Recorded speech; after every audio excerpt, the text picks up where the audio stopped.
I hate it when people's tragedy and people's pain becomes clickbait. That's what annoys me. Do you think it's like important for people to, in the public eye, to be open about their identity, or do you reckon it's like no one's business? I think it's important, but I think what you're doing is awesome because it's like kind of a safe arena for people to use their own words, express themselves. That kind of stuff is wicked, I think, and so valuable. But it's when it gets taken. That's what I'm saying. It can be very exploited. Like the media can kind of be like, I hate it when people's tragedy and people's pain becomes clickbait. That's what annoys me. Like every single person out there, every single one of you out there, if you're listening, you're struggling with your identity, or you're struggling with your gender, or you're struggling with the way you are to exist. The way you need to be is just who you are. Don't be scared to be exactly what you are. It's so interesting you brought that point up, because a lot of articles I get a lot of people messaging me saying they're frightened because sometimes I haven't got myself figured out yet. And a lot of media and a lot of people go, this is the box, this is what you should be in. And it's like, well, I'm kind of maybe halfway between a box, or I don't know which place I want to be in yet. The media can really ram it down people's throats. So when you said that, I was like, I relate. I get that heavily, you know?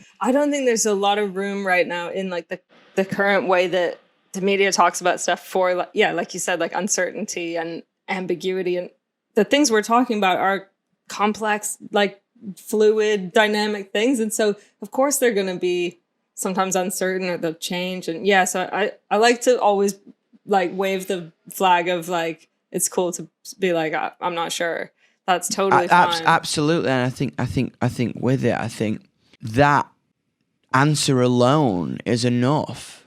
You know, I think with it, especially from my experience, like my sexuality and the idea of my gender has changed so much within a year, and probably will change so much next year. And I think that's beautiful, like, because as you learn and as you grow and as you figure things out for yourself, you're going to change and your perception's going to change. And what's amazing right now is the revolution of information and education and the way people are feeling, and I think that's such a beautiful thing.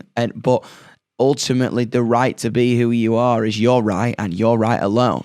Yeah, you know.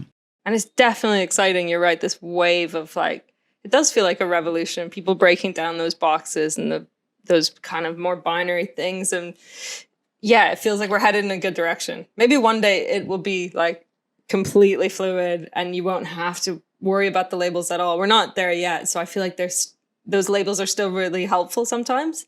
And they're useful, obviously, if you're trying to like fight for human rights. Sometimes you need the language. Completely. To be proud and to be labeled is a beautiful thing as well. You know what I'm saying? Everyone has it's everyone's decision to be who they are is what is definitely is important. Like if you say, this is what I am and this is what I am, outwardly, you should be supported for that. And if you go, I don't know what I am, I'm not sure what I am, you should be supported outwardly for it. Yeah. How are you feeling about the kind of the reaction? Are you a bit nervous to see how the show's received? Oh, the show? Yeah, of course. So scared, so pumped though as well. I feel like responsibility to people who love like it's the central couple, like the relationship in the show. I think everybody's like desperate for a happy ending, so I hope they're happy. BBC Sounds, music, radio, podcasts.